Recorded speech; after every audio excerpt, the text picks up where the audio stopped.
Hey guys, this week I wanted to show you my Volkswagen Corrado G60. It's not running too well and the lights are pulsating.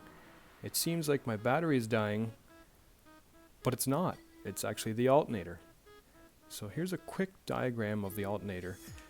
What I want to point out is the alternator is not actually dead, but it's pulsating, which means the voltage is off and causing the car to react differently under different voltage surges.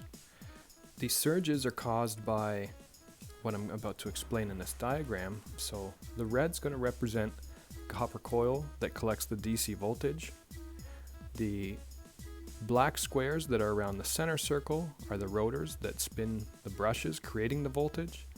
And the smaller brushes you see in blue are the voltage brushes that collect for the copper coil. Now the one that I've just drawn a red arrow to, let's say it was shorter and it was worn off, that would be what would be creating the voltage pulse.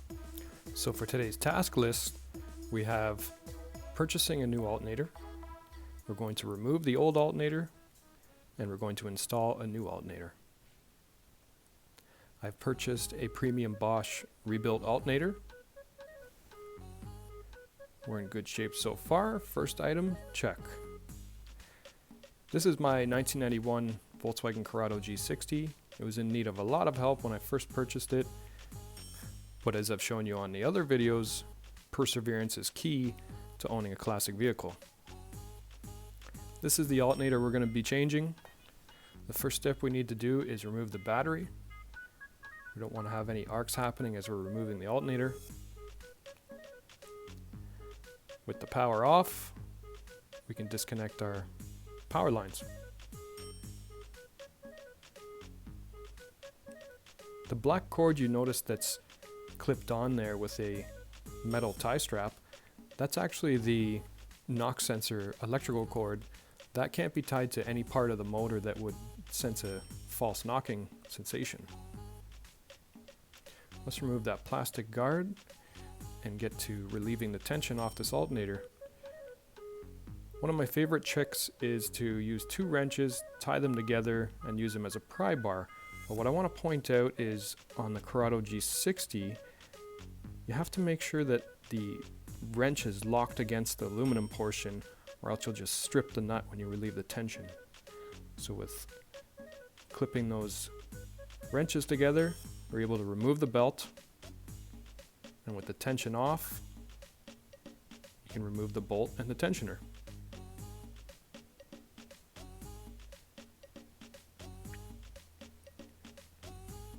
This bolt right there that I just shown in the video, that's imperative to make sure that nothing is stripped. Believe me, you will not find another one. Next is this 6mm bolt on the bottom. We need to remove it. Once it's removed, the alternator should pull right out. There it goes.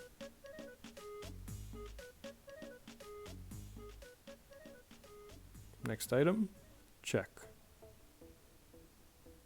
Now, with the old alternator and the new alternator, there's one piece that we need to make sure we salvage, and that's the pulley.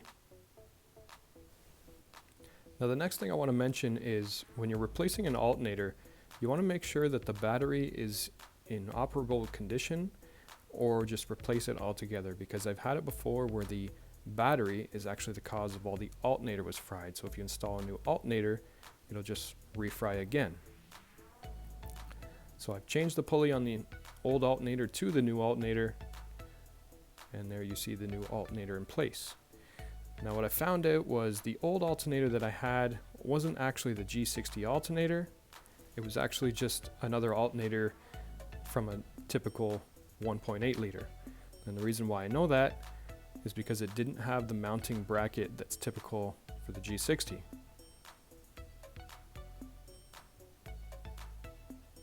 There's that special bolt that I mentioned. I want to make sure that one stays in perfect condition as you're retightening. Do not over torque it.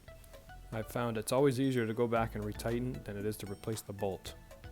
There's that little bolt that I mentioned the old alternator did not have.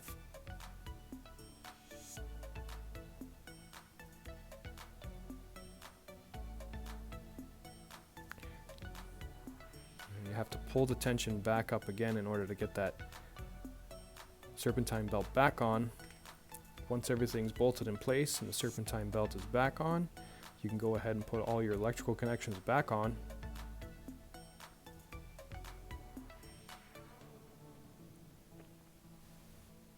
The smaller nuts that you see in the video, those are all 8mm, and the larger nut for the larger cable, that's a 13mm, as most bolts on a Volkswagen are.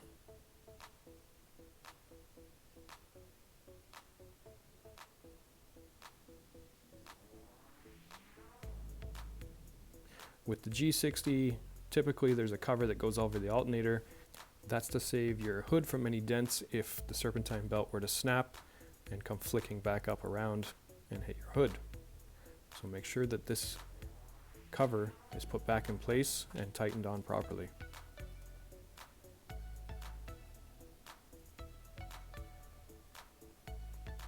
Let's reconnect our battery and see if it worked. The pulsating seems to have stopped. Mission complete. If you like my videos, make sure you subscribe. In a new upcoming video, I'm going to be replacing the ABS system to a manual braking system.